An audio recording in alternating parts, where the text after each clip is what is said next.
ప్రకాశం జిల్లా ఎర్రగొండపాలెం మండలం కొలుకుల forest beat ఉచ్చులో చిక్కుకొని చిరుత మృతి చెందిన ఘటన స్థానికంగా కలకలం రేపింది. కొలుకుల గ్రామానికి దగ్గరగా ఉన్న పొలాలకు అడవి పందులు, దుప్పలు రావడం గమనించిన వన్యప్రాణుల వేటగాళ్లు వాటి కోసం ఉచ్చువేయగా అటుగా వచ్చిన చిరుతపులి ఇందులో చిక్కుకొని చనిపోయింది. విషయం తెలుసుకున్న ఫారెస్ట్ అధికారులు సంఘటనా స్థలానికి చేరుకున్నారు. ఉచ్చులో చిక్కుకున్న చిరుతపులి తప్పించుకునేందుకు తీవ్రంగా ప్రయత్నం చేయడంతో తీవ్ర గాయాలు అయి చనిపోయినట్లు గుర్తించారు. ఘటనా స్థలంలో వేటగాళ్ల ఆధారాలు సేకరిస్తున్నామని, చుట్టుపక్కల గ్రామాలకు సంబంధించిన వేటగాళ్లే ఈ ఉచ్చులను వేసినట్లు అధికారులు అనుమానం వ్యక్తం చేశారు. త్వరలోనే నిందితుల్ని గుర్తించి చట్టపరంగా కఠినమైన చర్యలు తీసుకుంటామని డిప్యూటీ డైరెక్టర్ తెలిపారు. నిన్న మధ్యాహ్నం మనకి ఇక్కడ ఒక చిరుతపులి ఉచ్చులో పడినట్లు సమాచారం అందిందండి.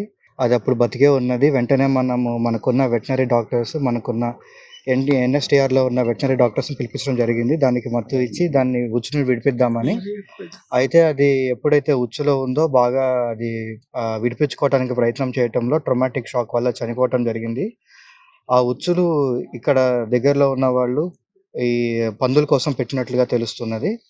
సో దానికి సంబంధించిన మనకి ఆధారాలు కూడా దొరికినాయి.